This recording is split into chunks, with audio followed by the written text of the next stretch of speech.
Welcome to the new series of Prep Academy where we discuss about various careers, its educational pathways and progression. അപ്പോൾ നമ്മൾ ഇന്ന് സംസാരിക്കാൻ പോകുന്നത് ഫോറൻസിക്സിനെ കുറിച്ചാണ്. Forensics എന്ന് പറഞ്ഞാൽ എല്ലാവർക്കും അറിയാം, വളരെ ഒരു സൊഫിസ്റ്റിക്കേറ്റഡ് ആയിട്ടുള്ള ഒരു കരിയർ പാത്താണ് അല്ലേ. അപ്പം ഇതിൽ ഒരുപാട് അണ്ടർ ഗ്രാജുവേറ്റ് ഓപ്ഷൻസ് ഫോറൻസിക്സിനുണ്ട്.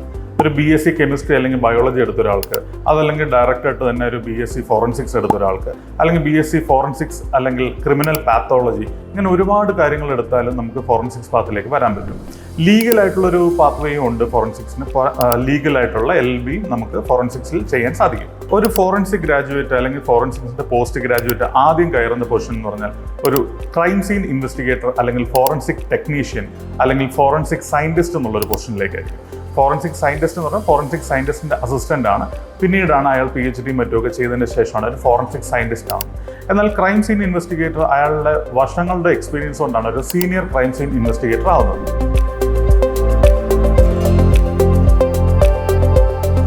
എന്താണ് ഈ കരിയറിൽ നമ്മൾ എക്സ്പെക്ട് ചെയ്യേണ്ട കാര്യം? വളരെ ഡിമാൻഡിങ് ആയിട്ടുള്ള കരിയറാണ് ഫോറൻസിക്സ്. അതിൽ നമുക്ക് അറ്റൻഷൻ ടു ഡീറ്റെയിൽ എന്ന് പറയുന്നത് വളരെ ഇമ്പോർട്ടൻ്റ് ആണ്. അതുപോലെ തന്നെ ഏതൊരു വർക്ക് എൻവയോൺമെൻറ്റിലും ജോലി ചെയ്യാനുള്ള നമ്മുടെ ഒരു മൈൻഡ് സെറ്റ് പ്രിപ്പയർ ചെയ്യുക എന്നുള്ളത് രണ്ടാമത്തെ ഘടകമാണ്. അതിൻ്റെ കാരണം എന്ന് പറഞ്ഞാൽ നമ്മൾ ഫോറൻസിക്സ് നമുക്ക് അറിയാൻ സാധിക്കും, നമ്മൾ കാണാൻ പോകുന്ന വളരെ വിചിത്രമായതും ഒരുപാട് സങ്കീർണമായിട്ടുള്ള ക്രൈം സീൻസ്, അതുപോലെ തന്നെ ടെക്നിക്കലായിട്ടുള്ള ആസ്പെക്ട്സും ആയിരിക്കും ഫേസ് ചെയ്യേണ്ടി വരുന്നത്. ഇന്ത്യയിൽ ഫോറൻസിക് സയൻസിന് വേണ്ടി മാത്രം ഡെഡിക്കേറ്റ് ചെയ്ത ഒരുപാട് കോളേജസ് ഉണ്ട്.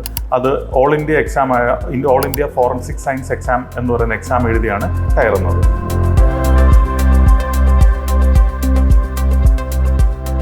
എന്താണ് ഒരു ഫോറൻസിക് ആസ്പിറന്റ് എന്ന് എക്സ്പെക്ട് ചെയ്യുന്ന കാര്യങ്ങൾ?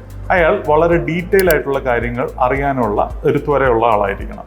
രണ്ടാമത്, ഒരാൾക്ക് സയൻസിൽ നല്ലൊരു എക്സ്പെർട്ടൈസ് വേണ്ടി വരും. അതുകൊണ്ട് തന്നെ സയൻസിന്റെ നല്ലൊരു ആസ്പിറന്റ് ആയിരിക്കണം ഒരു ഫോറൻസിക്സ് പഠിക്കുന്ന സ്റ്റുഡൻറ്റ്. ടെക്നിക്കലായിട്ടുള്ള കാര്യങ്ങൾ എപ്പോഴും അപ്ഡേറ്റ് ചെയ്യാൻ ഒരു മൈൻഡ് സെറ്റ് ഉള്ള ഒരാളായിരിക്കണം. അതുപോലെ തന്നെ നല്ല നെറ്റ്വർക്കിംഗ് സ്കിൽസും കമ്മ്യൂണിക്കേഷൻ സ്കിൽസും ഉള്ള ഒരാൾക്ക് ഈ ഫീൽഡ് വളരെയധികം സ്യൂട്ടബിൾ ആയിരിക്കും. All the best wishes for your career and thank you for watching this video.